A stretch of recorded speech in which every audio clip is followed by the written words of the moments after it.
ព្រ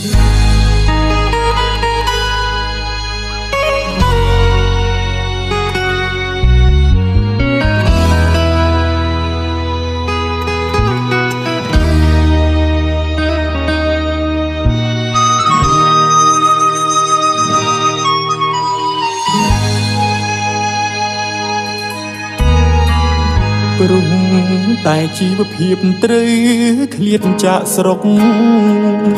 លាម៉ែលាពុកថ្ងៃមុខសង្ឃឹមធូធីធ្វើការស្រុកថៃ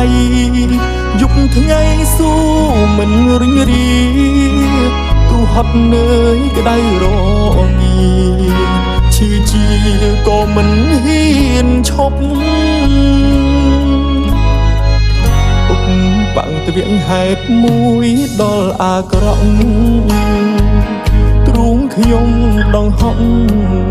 រកច្រករត់ចេញពុំបានគ្រោះរំជួយដី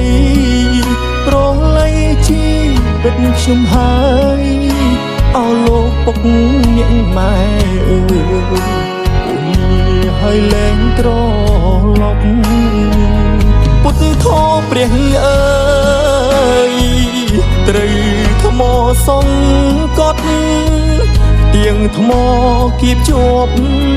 កូនថប់ដងហើមណាស់ម៉ែ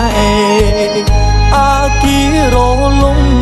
កូនបនស្រន់ក៏មិនរួចដែរជីវិតកូនត្រូវផុតខ្សែ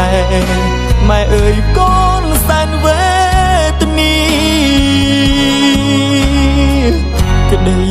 សង្ឃឹមកូនធ្លាប់តែស្រមៃរកប្រាំងវិលវៃនឹងត្រឡប់ជុំគ្រូសាអីលើសល់ឆ្អឹង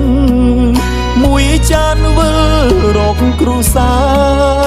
ពុកម៉ែស្ទើបែកអរាអោទេវតាធ្វើបាបខ្ញុំម្លេះ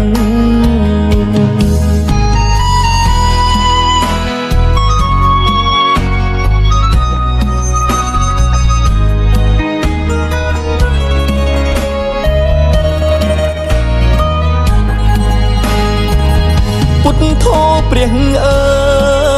យត្រូវថ្មសង្កត់ទៀងថ្មគៀបជាប់កូនថប់ដងហើមណាស់ម៉ែអាគីរលំកូនបនស្រន់ក៏មិនរួចដែរជីវិតកូនត្រូវផុតខ្សែម៉ែអើយកូនសែនវេទនីក្តីសង្ឃឹមកូនធ្លាប់តែស្រមៃរកប្រាំងវិលវៃនឹងត្រឡប់ជុំគ្រូសាអីលើសល់ឆ្អឹងមួយចានវិលរកគ្រូសាពុកម៉ែស្ទើបែកអរាអោទេវតាធ្វើបាបខ្ញុំម្លេះ